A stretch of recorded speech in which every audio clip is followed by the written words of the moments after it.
Okay, we are live. Hey everyone, welcome to Speaker Insight, where we help speakers, authors and coaches create a portfolio business on your terms. And you're probably realizing that I am without my sidekick today. I'm without Helena. She's struggling. Her router went down. Some of you who were doing the challenge with us this week probably noticed she did an invisibility act on one of the days. But also we realized today that she has completely no internet whatsoever. So hopefully she's going to try and join us via her phone and be in the comments for the live chat. But we are joined with the lovely Charlie, and I know that's who you've really probably all tuned in to see anyway. So with knowing that we're talking today about B2B, business to business marketing. So what I'm going to do first of all is I'm going to share this out into the Connection Hub, because we want to make sure that everybody who is in there has joined us. So that's it. And I'm good there. I'm good to go live. And I will be looking at your comments in here too on my phone. I'm not looking at the floor. So as we start every of our trainings, every Tuesday at 1, we talk about what the buzz is in our business. And we've been buzzing, right? Not only was it Bank Holiday Monday yesterday, and we've had beautiful weather in the UK, which is unheard of on bank holidays. Let me know what you got up to on your bank holiday. Tell me in the comments. I want to see what you were up to. But also, all of last week, we did Facebook Lives every day because we had the visibility challenge, which I know so many of you were part of, and we gave our prizes away yesterday. And it was just beautiful to see some of the faces and videos that we see your names in the comments all the time. We actually feel like we've got more of a connection with you and really got to know your why, who you serve, and why you stand out. So we are still buzzing from that challenge. Now, Charlie, before I get you to introduce you, and she hasn't got any ghosts in the room, her son is currently in the ball pit, which I'm very jealous of actually, because it looks like a bloody awesome ball pit. So we're hoping for the next half an hour he's going to occupy himself. But Charlie, before you introduce yourself, what's the buzz going on in your business at the moment?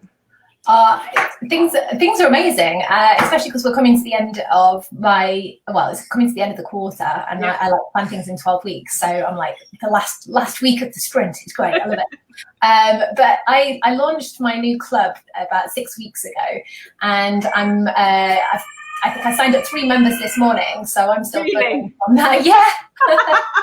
And today technically is not even my in the office day either. At the moment, because both me and my partner have our own businesses, we're like balancing in the office time with entertaining a 9-month-old. So it is a bit challenging, but the feedback on the club is great. And it's just, I wanted to do it 2 years ago, and I've finally got it up and running. And it's just going really, really well. And the feedback's been brilliant. So yeah, I'm buzzing about that. It's great. And tell us, what is the club and what made you make the decision? What did it take after 2 years to actually make yourself go, yeah, I'm going to do it? Good, great question. Yeah, great question. Love it. So the club is called the Curious Marketing Club. Ideally, it should be called the Curious B2B Marketing Club, because we're all about B2B marketing. And the reason why I wanted to set it up was because there are loads of marketing trainings, marketing clubs, marketing gurus, and all these people out there doing amazing things, but there's nothing really differentiating B2B and B2C. Which is why we've got you on right today. No, I keep sort of hovering in the comments and hovering in the posts, and there's a lot of frustrated people going on like, right, okay, so this is great, this is really interesting, but how do I apply that to a B2B context? Yeah. So I really wanted to set the club up to offer that support for people that need that extra help with B2B marketing. And then also because I think marketing and business just keep getting a bit muddled up. And even though marketing is a huge part of everybody's business, and you do need to focus on marketing, people don't want to do marketing. So get bored of it, or the other things to do with the business. So I wanted it to be entirely focused around marketing, because if you don't market business, let's face it, we're not going to survive, thrive, and grow. So again, it's centered around helping people with their marketing. And the reason why I decided to do it after 2.5 years was because I had Ayrton, and he's 9 months old now. And also, things just didn't seem right. I have an online course, and it's like quite a meaty course, and I always run it as an accelerator. And I was always like, so something's missing. There's something that doesn't feel right. And one of my clients, so Tony, if you're watching, hello, I've got you to thank. Tony's normally watching. Actually, he said, well, originally he just said, I need to talk to you guys because, you know, we'd get on really well and there's a lot of stuff we could talk about. And then I think as we were just chatting, I think I just ended up sort of opening up, going, oh, I'm so frustrated with this, this, and this. I want to do this. And you were like, well, we've got this retreat coming up soon. So it was synchronicity. Yeah. I know some of our people, Kat, saying here, marketing, like as in like a, you know, frustration type of thing. It's not a natural skill that comes to a lot of people, but that one of the reasons that we wanted you on is because we have this differentiation. A lot of the stuff that Helena and I do really well becomes natural. He's all right. He's enjoying his ball pit. That's what he's enjoying.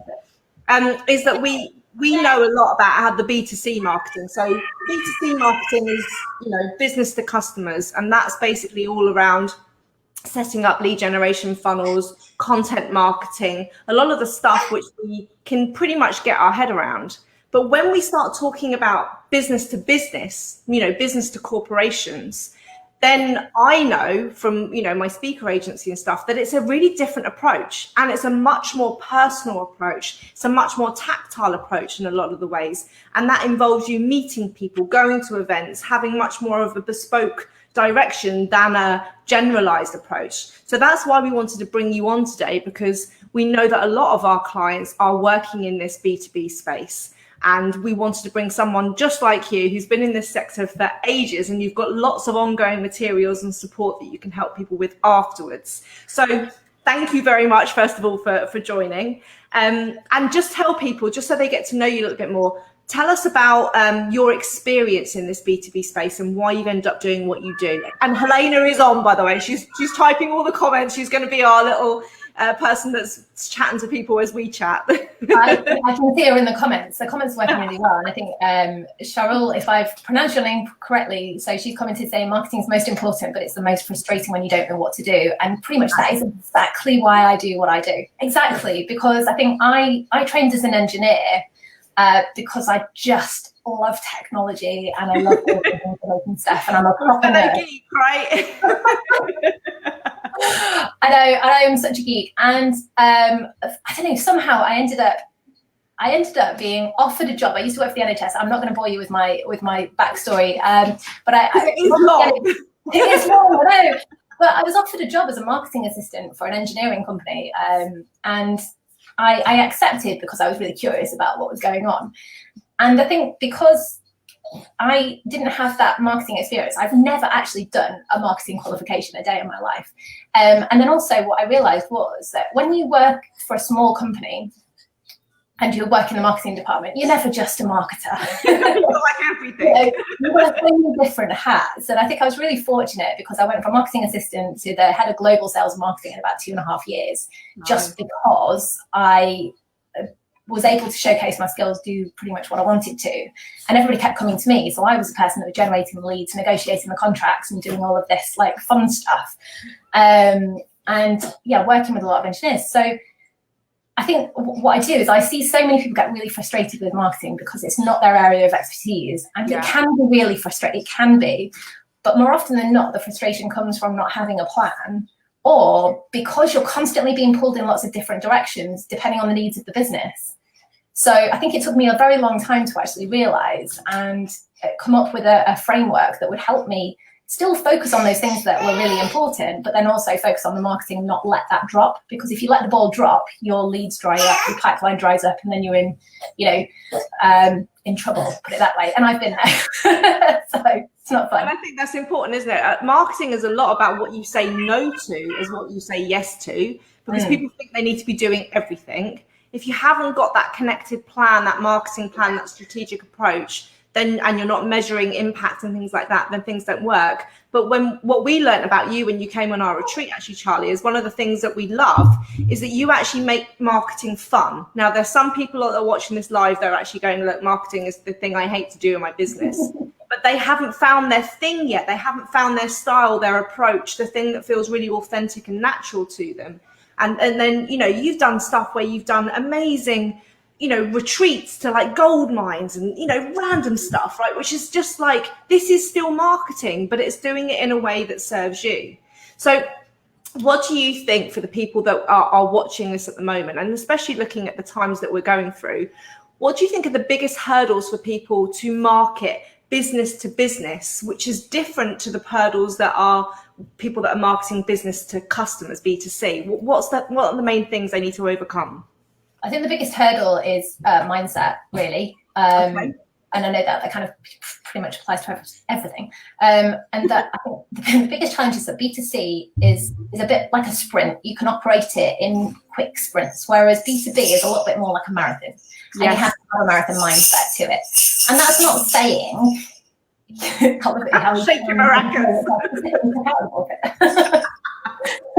Yeah, I think marketing B2B is a bit like raising a baby. They do what they want to. It never goes to plan, and it's all good fun. So have a marathon mindset, and that doesn't mean that you can't get quick wins, but it does mean that you need to look at it from a long-term relationship building process. Yeah. So, and I think that's why a lot of people get caught up with these B2C marketing groups, because you're drawn in, and I've fallen into this trap. You're drawn in by the promises of the quick wins. You're drawn in by the promises of the save you time, you can automate it all, you can do all of these things. Yeah.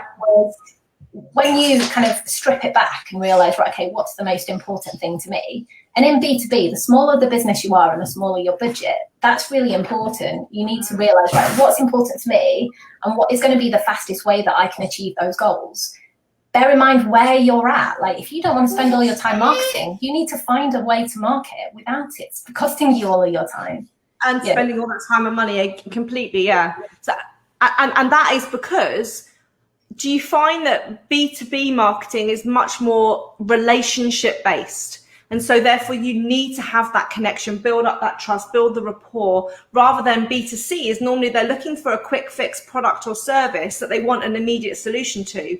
When you're working in corporations, they work on budgets and timelines that are sometimes 6 months to a year in advance. So you have to go along with what is already red taped in their organization, what is already set in stone, rather than an individual customer, which has actually got that flexibility to make that purchasing decision really quickly. Is that what you feel?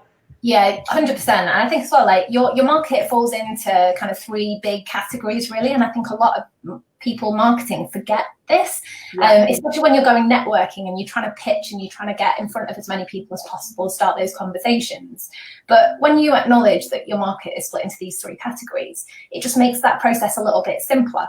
So you have people that are solution aware. So people that know they have a problem, they know what the solutions to their problem are, but they're just waiting either for the right time or for the right person or company or solution to be presented to them. So it's a timing and it's a likability sort of issue. Are you a match? Yeah. Yeah. And then in the middle, you've got problem aware. So people are aware that they've got a problem, but they're not necessarily sure what solutions are available out there to help them solve that problem. And they may or may not have even started looking for a solution. So in that one, you need to be much more education based and raising people's awareness of how the problem can be solved. Okay. Yeah. And also in one way, like raising the priority in the eyes of your customer, because you may see it as a big priority for them, but they may not see that as a priority at all. They may be perfectly happy carrying on as normal, having this problem and not even solving it. And then the third category, which is the one that takes the absolute longest, but I love this category, is the completely unaware section of your market. So people have the problems that you solve, but they've got no idea that they're experiencing them. And your approach does need to be very educational, and it is a very long-term process. So yeah, I like that one. But I think when you identify which section of your market is, not just from a marketing point of view, but also from a sales point of view, you can control that conversation a lot better because you know where they're at and you know how to meet them where they're at. Yeah, that's important, isn't it? Is you know where the entry point is for those people because of their awareness level. And I suppose those people that are in the third category, and this is probably because you're a problem solver, Charlie, but they know that they've got a problem, right? They know that they're in pain of something, but they have no awareness of where this problem is being caused from. What's the, where is this happening? Where in my business is causing this? So that's why that's the real level of deep assessment, I suppose. Sometimes you'd actually need to go into that corporation and actually walk the floor and really understand, and maybe interview people to really understand where that's coming from. And then you're the one that joins the dots up for them and then presents them with, this is why they're happening. So I know that we've had a question here already about, and Felicity's loving those 3 distinctions. Cool. But ask the question. I'm still listening. I'm just going to put him back in the book. He can always come on screen. Everybody loves a baby, right? It's like bringing a little puppy on screen. So it's happy for him to join. Okay. So we've been asked to, hello. So now that our ratings have just shot up.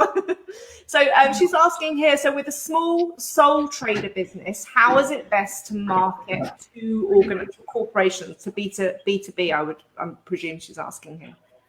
I love that question, because as a sole trader, this is what I found the most difficult. Right. So LinkedIn, without a shadow of a doubt, LinkedIn. When I set up my business, full disclosure, I quit my job with no plan, no savings, and nothing. I'm a very impulsive person. So I didn't even tell my partner. I just kind of went home one day. No, that was it. I rang him on my lunch break. I was like, I'm quitting. I can't do this anymore. We don't advise this, guys. We don't advise this. Burn all the bridges and then you got to make it work, right? Yeah, I don't recommend it unless you're confident in your networking ability, I think, or you're confident that you can really like make a plan. But I think I'd reached a point where I was like, I knew that I could get by working in a coffee shop, and I knew that was a good alternative. So you had some stability, yeah. I had some stability, yeah. Yeah, LinkedIn. So when I left my job, because I didn't have any savings, I knew that I had that coffee shop sort of idea, but I didn't really want to go down that route. So I went to LinkedIn and I basically just kind of had a look at who I had in my network already, what I could help with. So what problems could I solve? What could I help with? And I just offered those services to some people that I already had rapport built up with, and I knew that I could help. So I managed to secure 2 retainer contracts within my first week of business. So that's not just leads, but that's actual retainer business. And that gives you the confidence to go and breathe. The bank's not going to close down my house. So with this, because I know LinkedIn is a strategy that most people think is the only B2B strategy, but I want you to tell us a little bit about whether you think that LinkedIn is still a good platform for people to use as this, because is it one that people are, a bit tired of, and people are, hands up, I don't use LinkedIn. I know that we've connected on there, but I hardly use it other than when I get tagged in stuff. But I get really bored of we've got some contacts in common, can we connect? I'm just like, no, like it's it feels really spammy, it feels not bespoke. And so tell me a little bit about how people should be using LinkedIn, or whether you think they should, if they're using it as a B2B strategy. I think if you're in the B2B space, got some okay. If you're in the B2B space and you're not using LinkedIn, you'll be losing opportunities on the table. Okay. And the reason why I'm saying, have you got an iPhone? You sound a bit like you've gone underwater. I know. I don't know why. Have you got a headset? We have had this with StreamYard before, that halfway through sometimes it decides that it doesn't like people's mics and it's easier to go on a headset.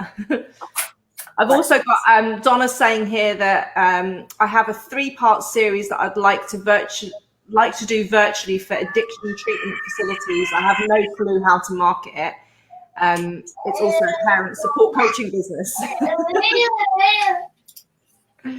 So let's see, you might have to change your microphone at the bottom. Can you see that? You've got cam mic. Hello? Let's have a look. I know that Kat's saying it's still echoey. Is it still echoing? I've got rid of the echo. Oh yeah, it's all right for me now. It doesn't sound like. Helena, can you just let us know if it's still echoey or underwater? Just say yes if it is and no if it isn't. Yeah. Things great. So yeah. So tell us a little bit about LinkedIn. As you were saying that if you're working B2B and you're not using LinkedIn, then you're missing out. Is what you're saying, right?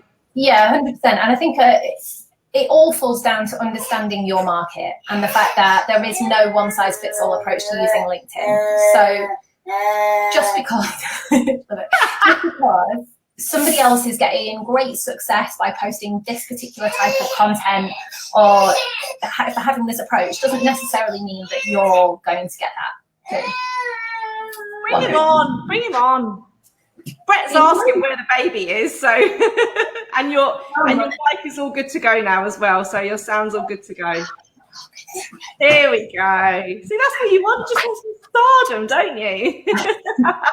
Want to play with the draft. Hello, Ethan. So it's all about staying in your own lane. I mean, if you put it this way, there are, I think when I last searched, there are 80,000 other LinkedIn trainers on LinkedIn, 80,000. Wow. And there are a lot of people competing in the same space. And I think when I first started doing it, I was just like, you know, who am I to be training people how to use LinkedIn? You know, you get the usual imposter syndrome. Yeah. But I was like, you know what, actually, I really do know what I'm talking about. I've got results from it for so many years so far. That's the important thing, isn't it? Industries. And I think that the key thing is that, again, each industry behaves in slightly different ways. And also the people that you target within those industries behave in slightly different ways. So you have to understand how they behave. Yeah. The thing as well is just because your target market doesn't actively comment, engage, and post content doesn't mean that they're not using LinkedIn. Okay. So it's really it's similar to what we say about content on Facebook, is that you're going to have lurkers. I think we put the diagram in our lurkers one once, where actually it's like a stat like about 80% of people will never like or comment, or you'll never even know that they're watching you, right? So you've only got that really top 2%, I think it is, that you'll actually actively see in some way or another. Okay. So you're saying that if you're doing B2B, then you need to have a LinkedIn profile and you need to be using it actively. What do you think people should consider then when using LinkedIn? And because I know we've done training before go back to our recorded trainings on, you know, some methodologies of how to use LinkedIn specifically. But so I don't want to use this to specifically focus just on that. What would you say would be the top thing you would be saying for them to do on LinkedIn? And what else can they be doing other than LinkedIn to market B2B? Well, so the top thing that you should be doing is making sure that you have an optimized profile. That is the ultimate. I had a client that all they did was update their profile. They did absolutely nothing else on LinkedIn. And what it did was that they were having conversations with people on Facebook, but those people that they were having conversations with just remotely, virtually, not on the phone, looked them up on LinkedIn to verify their credibility in that space, and then used that basis and that research to have that phone call with them. So they spoke. So part of what I train is to always understand where your leads are coming from and how people found you. Yeah. So this particular client, she asked them like, what made you convert and have a conversation? Because she'd been talking to them for ages, and it was like, oh, it was because we went onto your LinkedIn profile and we verified credibility on that sense, and that gave us enough of a reason to then contact you. Okay. And what would be the most important things that you find that people miss out from their profiles, that when they do update them, that you suggest they need to have on there to make that credibility and that conversion from someone checking them out? Yeah, great question. So the biggest mistake people make is that they make their profile all about them and not about the person that they're wanting to speak to. And also,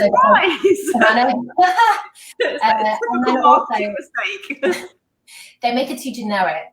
So a lot of LinkedIn trainers will either write your profile for you, or they'll help you write it. And it'll just be targeted at too wide an audience, because in B2B, everybody benefits from your product or your service. Yeah. It's a common problem. I spoke to a consultant probably about 8 years ago, and they asked me who I was targeting with the business that I then worked for. And I was like, right, surveyors around the world. And they were like, what? That's a huge market. I was like, yeah, so we target archaeology, mining, rail surveying, road surveying, heritage, and kept listing off all of these things. All the sub ones, yeah. Yeah, I was speaking to like IT managed service providers, and like, well, we target anybody with a computer. So I'm like, okay, yeah, you can benefit from, you know, working with that many people, but niche it down. Like, who do you want to work with? Yeah. Really, the more you can aim your profile at one person and make that person the one person that you want to start conversations with, that's when you're going to get those results. Because if you're in B2B, you've got lots of people in the decision chain. You know, You're not talking to one person, but you have to think about, right, okay, who do you want to speak to first? Who are those leads going to get you through the door? Yeah. Like, who is that person? And target that person. There's no point targeting managing directors of small businesses if they're only involved in the decision about who they spend the money on at the end. Nice. And we say that a lot because a lot of the things, obviously, when in my other company, when we're booking speakers, it's actually, you know, the HR people are the people to go to because they've got a brief to fit, they've got a training need to fit. So they're out there sourcing the supplies for the training, but they're actually not the ones that then sign it off, right? They're just the ones that look for the actual solutions to the problems. So if you speak to those people and know what the problems of HR people are, that could be, for example, HR people don't always know what the big project is. They're not involved in the board meetings with the SLTs or the CEOs. So they are actually feel like they've got to solve a problem and they're not aware of what their actual training is or what the big result is. So as you said, I know Kat's just said this, know your avatar, which is what we say in every single training, and every single training we say is all about them, right? Any marketing should be about the person reading it rather than you. And that's actually surprised me because I wouldn't have written my LinkedIn profile for somebody else. I think I would have written about me because I see LinkedIn as a bit more like a CV than marketing. But anyway, okay. So that's the point about the HR managers, because that's a perfect example. I love this one because a lot of people will teach you how to identify who your target market is. And, you know, Kelly and Helena are great people to show you that. Because it's also something that I do. But I've worked with a lot of clients that have worked with other people on Ideal Client Profile and been targeting the wrong person. Right. So you do need to be very careful. If you're going to understand who you're targeting, work with somebody that knows what they're doing.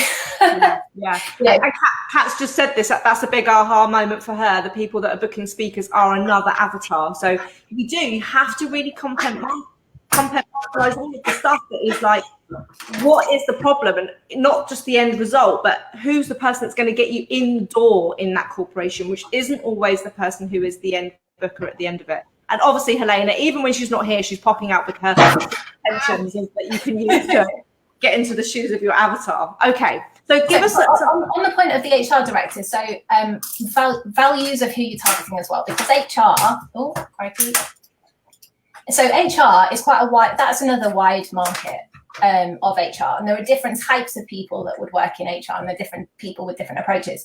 So if you are, let's say, a leadership expert and you are targeting HR departments and things, what job title falls into your target market? Are they an HR manager? Are they a head of HR? Are they a talent manager or a head of talent?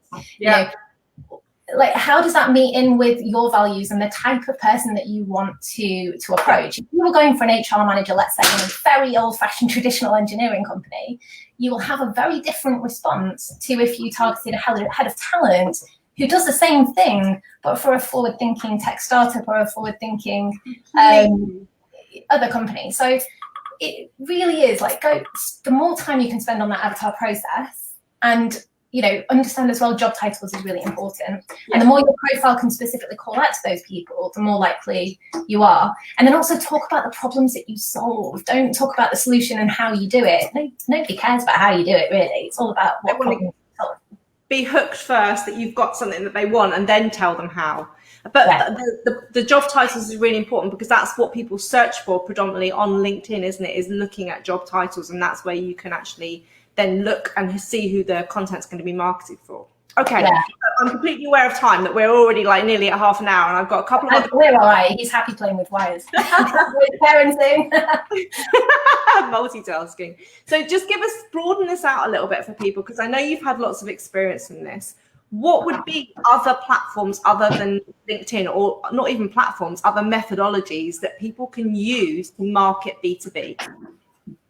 Great question. So my favourite. So my favourite. Sitting on balls now, so okay. My favourite is events. So I've been doing events since I was 5. Let's say my dad had a small business, and literally I got roped in to give them You're not gonna say no to a 5-year-old handing you home-baked mince pies at a Ford Fiesta launch, are you? My dad was a very clever man. Very clever. So events, and I actually did a training in my club about events the other day because they cover so many different ways. You can host your own event, which I would very much recommend that you do if you can. You can join other people's events. You can go to virtual events. You can go to in-person events. Yeah. But the more events you go to, the more you're going to build relationships, and the more people are going to know who you are as an individual, because people do business with people. But also, you've got to go to the events where your market hang out. So in terms of any B2B marketing, doesn't matter how big a company you are, whether you're a one-person sole trader or you're a big company, you need to go to where your market is. Don't make them come to you, go to where they are. That's why I don't generally hang out on Facebook. So what we're talking about here, we're talking about trade shows, we're talking about professional meetup groups, we're talking about industry organizations, all those types of things where you can physically be. But it's important that you don't just go and then leave. The bit in the middle is the networking, right? Because if people haven't connected with you while you're there, then you won't be that known face. You won't be recognized as saying, oh, I saw you last month at this, whatever it might be. Yeah. So what do you suggest that people do in the networking side of things? Obviously, talk to people to find out if they are this avatar that they're looking for. But how do people then bring them over to their world? How do people start that nurture marathon race that you spoke about earlier at a networking or an industry event? What should they do? Great question. So you don't start it at the networking event. That is the first mistake. And again, this is why, so LinkedIn for me is part of an integrated marketing strategy. So when you go to an event, you know what event you're going to go to. Okay, so there are going to be people that are going to that event, whether you know who they are or not. If you know who they are, then your job is easy. It's just a case of go connect with them on LinkedIn, tell them that you're going to this event, and ask them if they want to have a coffee with you, if they want to meet with you, or if they want to have a private chat with you. But just make yourself known to them. It's a bit like waving a little flag, saying, hello, here I am, you know. It doesn't need to be in depth or detail. It could even be as simple as commenting or interacting with one of their posts on LinkedIn if they are the type of person to comment. So yeah, that's always the first point. And also that makes your networking experience so much easier. So if you're watching this and you're like, oh God, I hate networking and I hate meeting people or starting conversations with people I don't know, then if you can do that process before the event, it makes having those conversations so much easier because you've already essentially met them. Nice. Okay. So, and I know I was at an event, a big Excel event at the beginning of the year before we obviously went into lockdown. And there was an app for the industry and for the actual show. And you could see all of the trade stands and all the people there. And you can actually then mark out who did you want to go and see, what time could you make an appointment. But as well as doing that, you can go and check them out online and then say, oh, hi, whoever it is, I read your article last week on this. And, you know, we've got a common ethics or shared value or common avatar. Can we have a coffee or something at the event? But as you said, it means that you've taken that time out. I mean, Helena's saying here that she would get to the events early so that she can network before the actual event even happens and stay late. And early, so you're seen and known. And I think that as well is, so when you're at the event, be remembered. So most events, even small events, you meet so many different people. So you want to make sure that you are remembered. Now, one of my tricks, what I used to do is that I used to go to trade shows. I used to go to so many trade shows around the world. And I had no fashion sense. Well, I have no fashion sense. So I used to wear brightly coloured tights and green boots. Well, it's horrendous, but most people remembered me as that mental girl. But also, I think because I have very long curly hair, so a lot of people remember me for my hair too. So, you know, pieces of clothing as well. I went through a phase of wearing bright orange boots at every event. You know, if you can find a way to stand out and be, you know, physically remembered, that will work to your advantage. And then the second thing is, when you go to an event and you're talking to people about what you're doing, don't talk about how you solve problems. Talk about the problems that you solve and focus on that. Also, don't try to tell people how you can solve their problems. Right. Because if they don't need problem solving at that point, they're not going to be interested in what you've got to say. Yeah. You haven't even met that need yet. Yeah, if you talk sort of more generically, and I know that this is kind of like going against what I said before, still focus on your niche, on the problems that you're solving, but you can give examples about how you're solving problems or the reasons what you love. So like, one of the things that I say is like, how marketing frustrates the living daylights out of everybody that you meet or business owners. That's what I help people with. So I'm not targeting at the person I'm speaking to. I'm talking very openly. Yeah. So if that person I'm speaking to finds marketing frustrating, they may then say, that's me, tell me more. Or they may start just telling me all about the reasons that they find marketing frustrating. So what you're doing is you're chunking the problem up to a general problem, and then you discover why it's frustrating for them. It could be the fact that they don't know what to do, it could be the fact they don't have a plan, it could be whatever it might be, but you're connecting on that overarching chunked up theme first of all. And Felicity's saying, good tip about problems, so definitely. And Sarah's saying, don't fire hose people with your stuff. Oh yeah, the listening is so important, because people, like, we're all human beings and we love to talk about ourselves. So the more you can get the person that you're speaking to talk about themselves, the more you can control that conversation, because then you can identify the things that they're talking about and then sort of talk about that. But the important thing is to actually listen to what it is that they're saying. And I'm sure we can all relate to those networking experiences where people have just verbal diarrheaed over you, then they're looking over your shoulder for the next person to verbal diarrhea on, and actually there's no active listening or no care that really is there. So I think so we don't all have to wear orange boots or brightly coloured tights, even though that Helena's saying that she used to do the same. It could be the fact that you give them something that's quite memorable. You leave them with something that's actually, not just a business card, but something that stands out, that actually is, oh yeah, I remember you. So think about how you can be memorable, how you can make that impact and that impression when you are meeting them face to face. So I think these are great, right? So do the work beforehand, do the research, make the connection beforehand, and then bring that back up.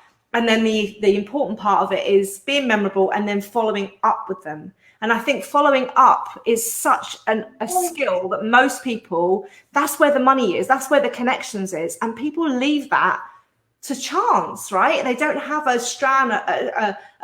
strategy or a plan, and they often leave it too late. How long would you say you should take to follow up with someone after an event? Oh my God, if you're going to an event, wipe out your schedule for the following day, sometimes 2 days, depending on the size of the event, and just focus on your follow-ups. But then also, the important thing about that is to make sure that you're not just following up once. Because if you go to a busy event, a big event, even a multi-day event, if you follow up the day after, you're competing for attention against everybody else that's doing the same thing.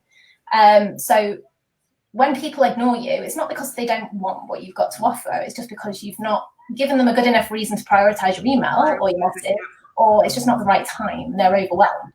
So that's where in B2B you do need different ways of contacting and following up with your leads and your prospects, because sometimes it's just it's a timing issue.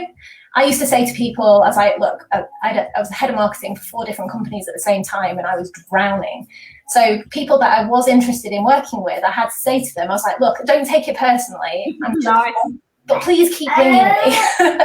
Just hound me. One day you'll get me when, I will be able to have a conversation with you about this, but I can't tell you when that's going to be because I'm just so busy and frantically doing everything else. And I think that's really important as well, especially in the corporate land, is that I always say to people, if you can, don't leave a meeting without the next meeting booked. Oh, yeah, always. Then allows you to then say, look, should we follow up with this proposal or whatever in a week's time? When can you do next week? And get it in the diary. And that really does save a lot of time and energy going back and forth, because people are busy. And that's how they want to be contacted. So some people prefer the phone, some people prefer email, some people prefer LinkedIn. So for me, everybody will tell you that LinkedIn is the lead generation platform. Yes, it's fantastic for lead generation in that it's a global database and you can contact everybody for free. Why wouldn't you? But the real magic is in the follow-up, because, as an example, I'm not dropping anybody in this, but like a few years ago, I used to have to do tenders, and I never do tenders now. Oh, tenders, no! No. I've been traumatized by my tender experience. I used to do a lot of tenders with academics who couldn't email you to say that we won the contract. And I used to manage a very tight cash flow. So for me, knowing when we'd get an order was a huge benefit. So I use LinkedIn. LinkedIn messages aren't tracked by certain email providers. So if you're conversing with people that you know, like, and trust, and they understand your situation, then they're more likely to tell you the real situation via LinkedIn. Nice. So unofficial platform to actually, get that way in. I love it. Okay, so I know your little one is desperate to get some mummy attention. So let's list 2 more things. What would be your top tip for our viewers to improve their B2B marketing? If people are either new to this or they're frustrated with their marketing at the moment, what would be your top tip? So top tip is less but better. So understand where your market hang out and how can you best go there and communicate with the people that are there. Yeah. And also, like, really just make sure that you are actually targeting the wrong people. I cannot tell you how many people I've spoken to that have done their customer profiles, their customer avatars, but they're targeting the wrong people. So the messaging is wrong and everything else. You feel like you're pushing a snowball up a large hill. Yeah. So Yeah. Really focus on that. But yeah, the less but better. So with marketing, there's so many shiny objects. So what is really going to work for you? What do you have time? What do you enjoy? If you don't like writing blogs, you don't have to write blogs. There are other ways that you can produce content, So yeah, less but find better. your style, find your flow, and then make sure that you're directing that content to the person that is the right person to get you through that door. And I know that I know that LinkedIn is one of those things predominantly for you, and I'm going to put a couple of links in here for people because I know that you are running a specific training. You're doing it every 2 weeks or so, aren't you? So yeah, at the moment, I've actually got it all set up to do it as an evergreen free training that you can sign up to whenever you want. But at the moment, it's people are watching this 6 months down the line. They can still access this training. It won't be live, but you can still access it. So that's that's the first link up there. And when's that one happening soon, Hunter? So the next one is on Wednesday this week. Tomorrow. Tomorrow is my day in the office. So yeah, I don't have that in there. Yeah. So at the moment, it's every 2 weeks. But sign up to that, join me. It's not, there is a sell at the end, but it's generally you'll learn loads, because my view is that you need to kind of know how to do things and how to approach things. The things that I generally end up helping people with are the stuff they can't do for yourself. So if you can do it yourself, then I want to help people do that. Hang on a minute. These people are in your second category of the 3 categories, because they know that they need to know what to do. Ta-da! Nice. Okay, and I know that you've also created a bonus download for us as well, which is a blueprint, isn't it? Yeah, so that basically gives you an idea of all of the different ways that you can use LinkedIn, and then shows you kind of like how to chunk it down into manageable sections. So if you use the blueprint and then just identify, right, okay, where are you using it already? What are you missing? And then also, because as soon as you download the blueprint, you get a few emails as well that give you a few tidbits of advice as well, following down from that. So I give away loads of free advice. I probably overshare. I'm sure our audience is extremely appreciative of that, but we will call you back on track. So I know that you're an active hub member, you're in our Changemaker Central membership, you're all over the place. People can connect with you wherever. So I know that you'll connect with them after these trainings and these downloads. I know that let her go, it's fine. Oh, bless, you look so confused. So we really appreciate you spending, oh God, it's been 45 minutes now. No wonder who's crying. So if you've got any questions, if you're watching this on the replay, put #replay in here, tag Charlie, and I'm sure when she's not in the middle of multitasking that she will answer your specific questions. But again, she's in the hub, she's in Changemaker Central, and you're a really valued member of our community. So thank you for being our expert B2B person. Can I just say as well, if you want to contact me, the best way to do that for a quick response is LinkedIn. Oh, what a surprise! Or email. Like, literally, I have an allergy to Facebook. So if you see me on Facebook, then I'm not. You're catching me at a good time. We've drawn her in for some reason. So yeah, all of these things, they all work. Helena's saying thank you, and yeah, that's echoing. Kat saying thank you. So you're getting lots of love, hun. We'll let you go so that you can spend some time with your little one. Cool, thank you. Great to be here. See you next Tuesday. Hopefully Helena will be back with us then. Take care. Enjoy.